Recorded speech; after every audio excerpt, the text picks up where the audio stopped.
Pakistan Saudi के बीच हुए एक ऐसे समझौते की जिसे नेटो जैसी डील बताया जा रहा है। इस डील का नाम है, बहुत ध्यान से समझिएगा, स्ट्रेटेजिक म्यूचुअल डिफेंस डील। ये इसके तहत किसी भी देश पर हमला, चाहे पाकिस्तान चाहे सऊदी, मतलब पाकिस्तान पर हमला सऊदी पर हमला माना जाएगा। साझा बयान में बताया गया है कि यह समझौता सिर्फ द्विपक्षीय संबंधों को गहरा करने के लिए नहीं है, बल्कि इसका मकसद वैश्विक शांति में योगदान देना है। यह इसमें कहा गया है।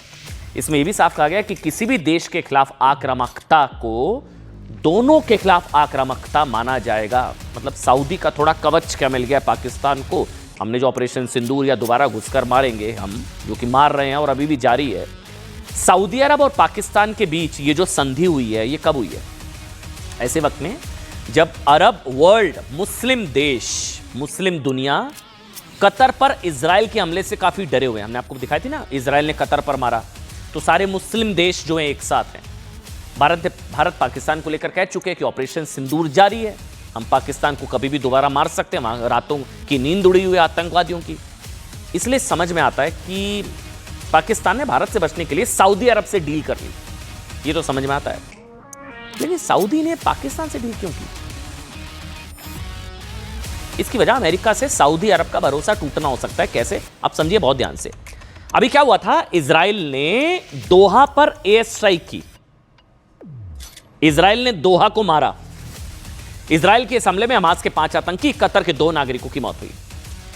अच्छा, दोहा कतर की राजधानी है और अमेरिका कतर को सुरक्षा की गारंटी देता है कि अमेरिका है। लेकिन हमला हुआ, दोहा पर इजराइल ने जिस तरह हमला किया उससे अमेरिका की गारंटी फेल हो गई। इससे सऊदी भी घबरा गया है, क्योंकि कतर की तरह सऊदी अरब को भी अमेरिका सुरक्षा की गारंटी देता है। अब कल को कुछ हुआ तो फिर अमेरिका कुछ नहीं कर पाएगा। अब इजराइल के हमले के खिलाफ 15 सितंबर को दोहा में अरब इस्लामिक समिट हुई, जिसमें सऊदी अरब, मिस्र, यूएई, पाकिस्तान, तुर्की समेत तमाम मुस्लिम देशों ने हिस्सा लिया। लेकिन अब इस खबर को लेकर भारत सरकार का भी रिएक्शन आया है। भारत सरकार ने क्या कहा है इस खबर को लेकर, पीयूष गोयल का हम आपको बयान सुनाते हैं। उनसे इस संदर्भ में सवाल पूछा गया, उन्होंने क्या कहा, सुनिए। Well, I'm not aware of the details of that. I was busy in my meetings in UAE. So I think I'll refrain from commenting anything on this subject. But as far as our relations with the UAE go, they are very, very strong. They are underpinned by deep relationship between Prime Minister Modi and His Highness the President of UAE.